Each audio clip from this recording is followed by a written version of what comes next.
Hi, my name's Tim Slattery and I'm the CEO of APN Property Group. Thanks very much for watching this short video that we've put together to explain what property for income means. I'm joined today by Howard Brenchley, who's the founder of APN Funds Management, to explain what this phrase means when it comes to investing in commercial property. Howard, thanks very much for joining us. Thanks, Tim. It's good to be here.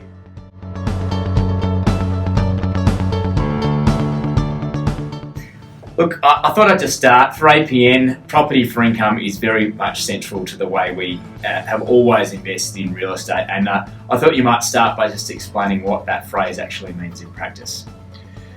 Well, I think investment is all about managing risk and return, and it's important when you look at your portfolio to determine which of your investments are there for income and which are there for growth.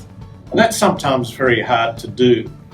And I've found one of the easiest ways to look at it, particularly from an asset point of view, is to look at the cash flow of a hypothetical company. So we might have a company doing whatever it does, a service company or a producer of widgets, and that makes its revenue from sales of its goods or services. And from that positive cash flow comes the various deductions that you as a business must make. And that can include salaries, it can include various inputs to your business, it could include the rent on your premises, it could include payments on bonds or borrowings from lenders, and the cost of your utilities like gas and electricity and so on.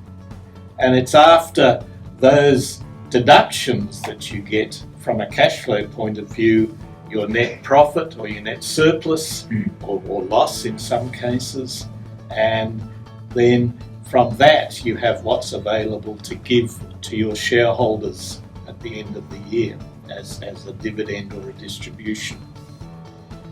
Now within that simple cash flow you can see four of the main asset classes available to investors. The first one, the rent to the premises, you pay to the landlord who owns the property.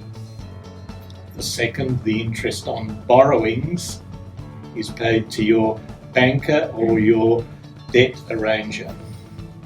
Cost of utilities goes to the owner of the infrastructure, so gas, electricity, telephone, those sorts of things are your infrastructure type investment. And it's only after those have been paid that your shareholders get any payment. They are in effect at the end of the queue. So those who have first access to that company's cash flow, the bankers, the landlords, the utilities, have a priority position in access to the cash flow. That gives them less risk because it's the shareholders at the end of the line who carry the most risk. Now with that risk comes the potential for extra return because you are getting a leveraged return. So a small increase in sales or a small decrease in expenses has a greater impact on the return to shareholders. So that's a good way to look at the risk and return and how we look at property as an income investment, because you're standing in a priority position as the landlord.